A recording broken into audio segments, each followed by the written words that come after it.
What's going on, everybody? Welcome back to Beyond the 90. I'm joined with a very special guest today, Dan from the Saints View. How are you doing, Dan? Yeah, I'm good, mate. Trying to stay productive, I guess, during this difficult time. It's kind of not stopping, really, is it? But yeah, no, we're all right. Thank you. No, it's great to hear. Great to hear. And obviously, Dan's a Saints fan from the Saints View, so I'll have his links for the social and Dan's socials in the description below. Make sure to check him out for his review. But obviously, we've got Southampton this weekend, and first of all, I think it's a team that's really been going under the radar. So even for like the Liverpool result, we had a similar thing with Man City where we played brilliantly, but it was always about how the top team was doing bad rather than how well we were doing. I just wanted to get your thoughts on that and just in general the season, because you guys have been firing. Yeah, no, it's been a fantastic season so far. I mean, hard to say that it's been a surprise, I think, which is obviously crazy to say, but I think a lot of Saints fans expected a big improvement this season. Obviously, second half of last campaign, we were excellent and, we were starting to build, but really we've taken it to the next level since September, since the season started. And yeah, I completely agree. We have gone under the radar. I think it's like, I think what you said is spot on. It's always a case of when you get a good result, why did the top team fail to get the result? Like we just beat Liverpool last week, and it was all about why were Liverpool so poor, as opposed to why was Southampton so excellent with a couple of reserves playing, loads of academy products on the pitch come the end of the game, and how we were the better team for 90 minutes against the champions of England. It's a frustration, but I think also it depends who you ask. I think some Saints fans love it. It's been the case since they've been fans. If you ask older fans, it's always been a case of Southampton go under the radar, and actually it's probably a good thing in hindsight.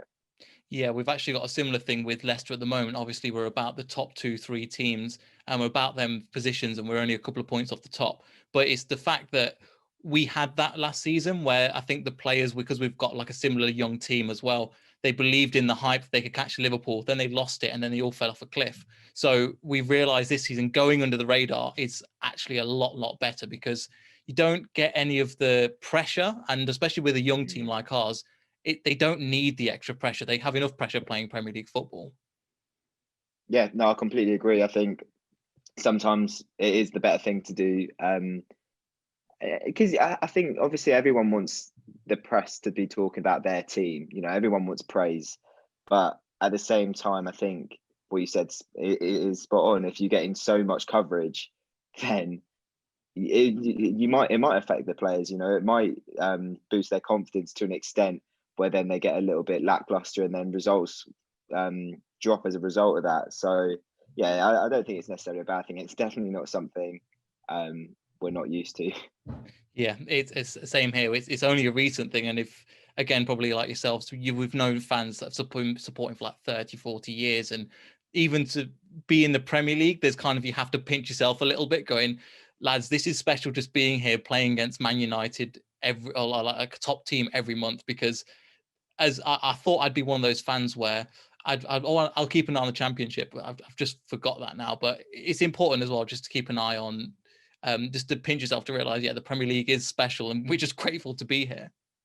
Yeah, and I think for us, traditionally Southampton, and I'd say the same for Leicester, but definitely Southampton, traditionally we are a top flight club. I think since the introduction of the Premier League, we've missed 7. I can't remember. I think it's something like 7, but we've been here for the majority of the seasons in the Premier League, basically, is my point. And of course, the last couple of seasons, we've been very close to dropping down to the Championship. So you do keep an eye on what's happening in the tier below. And obviously, you're grateful that your team is playing top flight football. But I think especially this season, where, we're knocking on the door of Europe, we're in the top half comfortably. I think now the focus is more looking up the table as opposed to behind us, which is obviously what we've had the last couple of years. Yeah, I think so. And also I want to mention as well is the fact that you've got likes of yourselves, Everton, Wolves around that position as well. And it seems to be the top 6 has kind of fallen away a little bit, and we've kind of brought in this generation that's just nearly there. And obviously teams like yourselves and ours that are developing players. How far do you think you can go this season? Because I think a top 10 finish for all of us would still be a great season. However, if we could get a team like, Arsenal or Chelsea below us, I think that'll still be a great season. Yeah, I think now that we're approaching the midway point and we haven't dropped off just yet, I think a lot of fans would. I think now we're saying Europe. I think that would be, that'd be a fantastic achievement. I think if we can finish 7th, or even break the top 6, that'd be an excellent season. I think at the start of the year or start of the campaign, a lot of fans basically just said top half. That was the general expectation, a top half finish, given the fact that we've got a great manager, but more so not as strong a squad compared to when we were finishing in the top 6 under Ronald Koeman. I think, a lot of fans were just saying top half and they'll be happy. It's an improvement on last year. But now, I think because we've looked so good at times and, we've competed with, the best teams in the league, I think a lot of fans will be thinking, let's push for Europe. Why not? That sounds good. I was going to ask you as well about, obviously Southampton have got a few good players, but we're approaching like the midway point of the season now, where majority of teams have played. We've kind of sorted out the good teams from the bad about this time in normal season. Who's been your 3 favourite players to watch this season for Southampton, or ones that Leicester players should keep an eye on? I mean, I think it's quite hard to narrow it down to 3, but you know what? I think majority of them have been in the defence. I think Kyle Walker-Peters, signed permanently in the summer. He came in on loan from Spurs last year. In the restart, he was great, but he's become an absolute monster. He's another one that's kind of gone under the radar a little bit. He's one of the many talented English fullbacks we've got at the moment. But yeah, he's been an absolute delight. I think we're second in terms of clean sheets this season, and he's been a massive part of that. And then his partner next to him, Yannick Vestergaard, has also been an absolute monster. We said it off camera how Leicester were linked with him this time last year, and this time last year I would have said take him for the quoted price of about £20 million because he just hadn't settled in. But whatever I don't even know what's happened behind the scenes, but it's obviously worked because he's we're seeing now that he's being nominated for one of the best defenders in 2020, which is just mad because he's only had 3 good months. He's contributed with goals as well, clean sheets of course. I think he'll miss the game on Saturday night, so that's obviously a big miss for us. But then I'd probably say James Ward-Prowse is my 3rd. I think he's stepped up another level as well. He's become that box-to-box midfielder, that massive presence in midfield, one of the fittest players in the league, covering the most ground. And of course, you've got the set pieces as well, which we all know about. Yeah, I think set pieces is on our end. We'll probably do that on your channel as well. Something that we actually quite struggle with, and something that Leicester fans, I don't think we've scored from a set piece this season. And I don't think that and conceding set piece, especially a couple of weeks ago, was one of our gripes as well. So that's scary to hear from our end, to be honest. But yeah, so obviously on the run of form of you've obviously beaten Liverpool, that was really good, and keeping clean sheets. I think that was one of the. I don't want to touch too much on the 9-0, obviously that happened, but that's something that I think has been sorted out a lot this year, because I think from an attacking perspective, you guys have been solid pretty much from the second half of last year. Yeah, no, I think you're spot on there. Basically, since I'd say December of the 19-20 season, maybe November, late November. Yeah, no, we've sorted ourselves out, and it was in the second half where we refound our form. But also, I think having the restart helped. Having that 3-month break, because we weren't in great form. In the last couple of games before, obviously we had the COVID outbreak and the season was postponed for a bit. But yeah, those however many games it was, 7 or 8 games during the restart, we were just superb. And like I've said, that kind of laid down the foundations for us to build upon this season and kind of progress from the start. Yeah, that's great to hear. Also, well, obviously bad to hear from our end, but great to hear that you guys are doing well as well. But just coming on to the COVID and how that's affected your season, because it's affected every team in a different way. I just want to get your Southampton point of view on how it's affected you guys.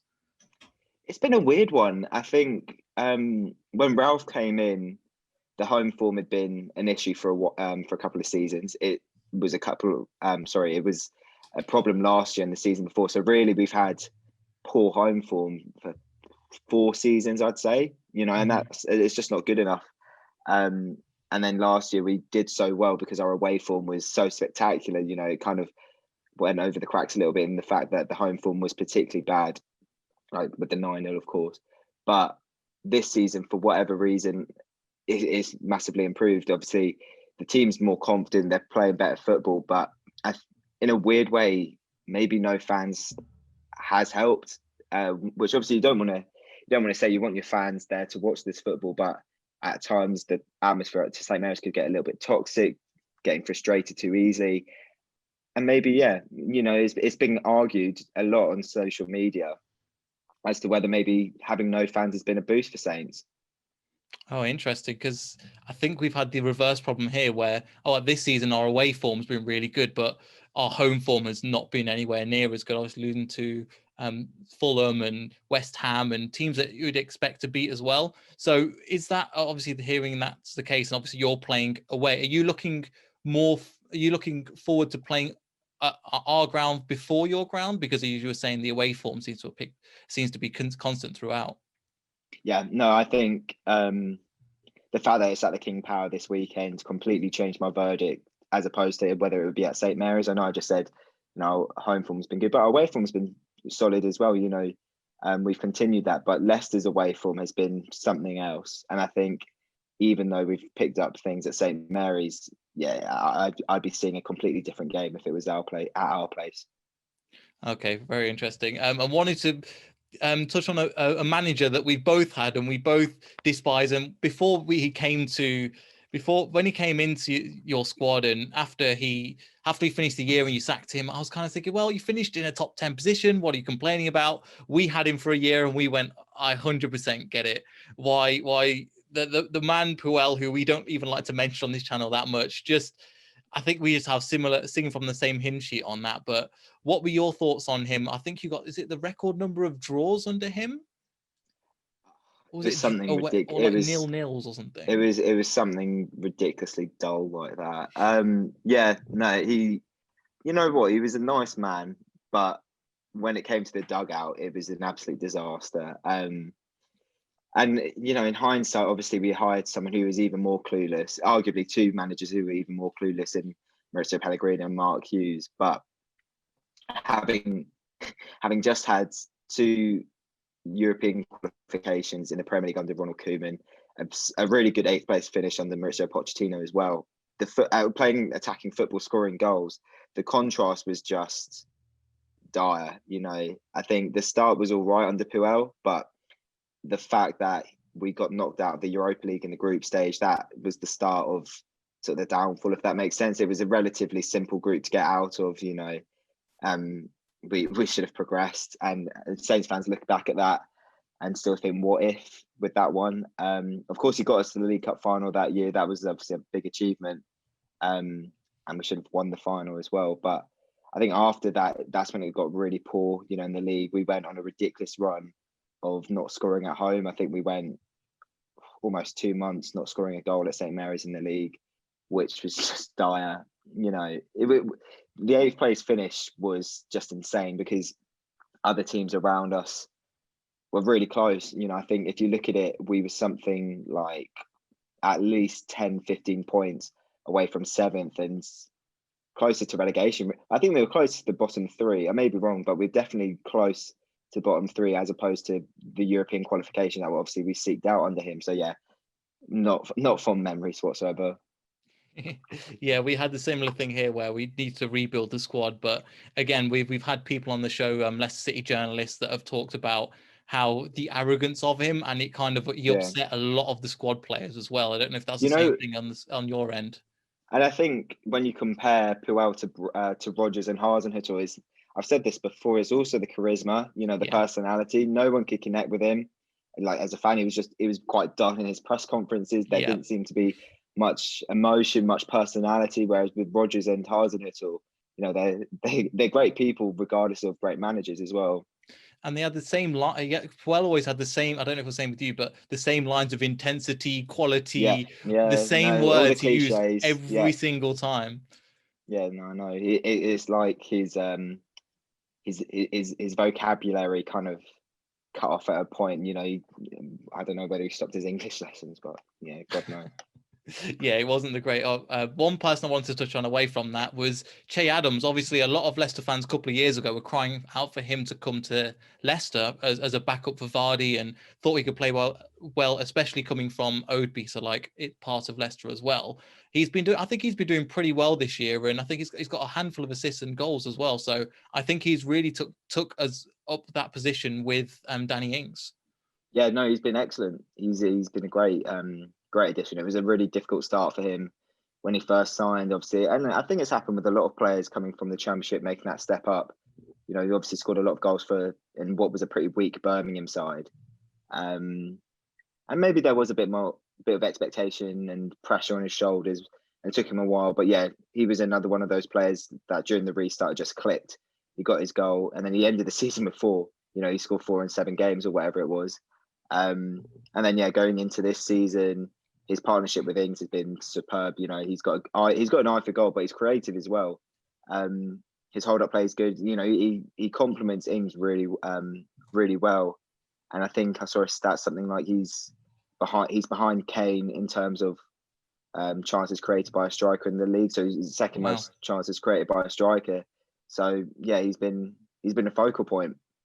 That's great to hear. Great to hear. Another player as well that was linked, I think, for the last couple of seasons now has been DeAndre Gray from our end. He's not managed to get into our 25-man squad, and there's a lot of rumours. I don't know who they're coming from, but a lot of rumours that Gray's going to go to Southampton. I don't know if you know a lot about that or what your opinion on him coming to Southampton is, because it seems like a player that would be good at you, but since we've had him, that's the kind of player that we've developed and we can't. So I just thought I'd get your opinion on that and Gray to Southampton.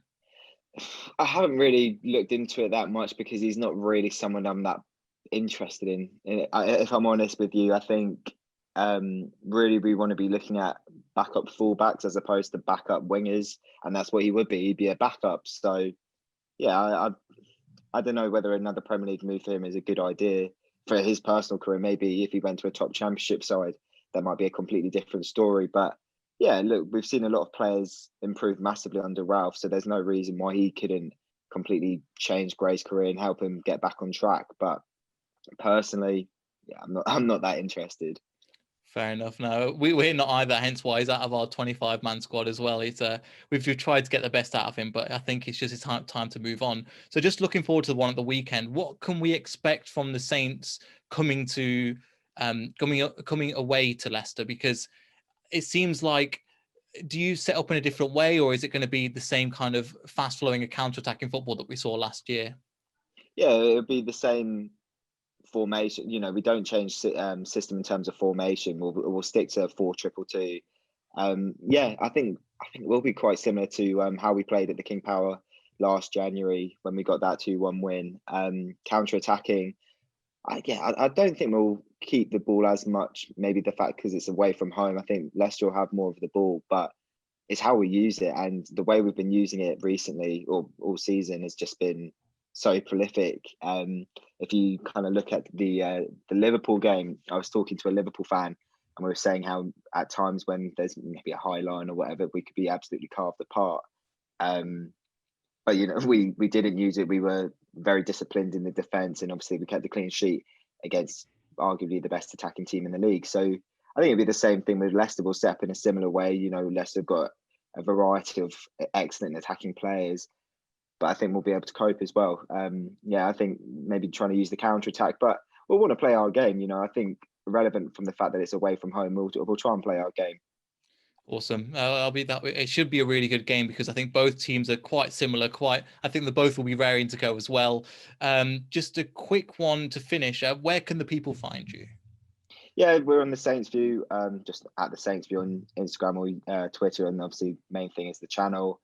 Just type in the Saints View and hopefully you'd find it. Yeah, Southampton content, pretty similar to your channel, mate. Fan channel. There's not much else to say really. Fair enough. No, appreciate you, Dan. Thanks for coming on, and we'll hopefully, and best luck for the weekend. Yeah, no, I appreciate that, mate. Thank you for having me.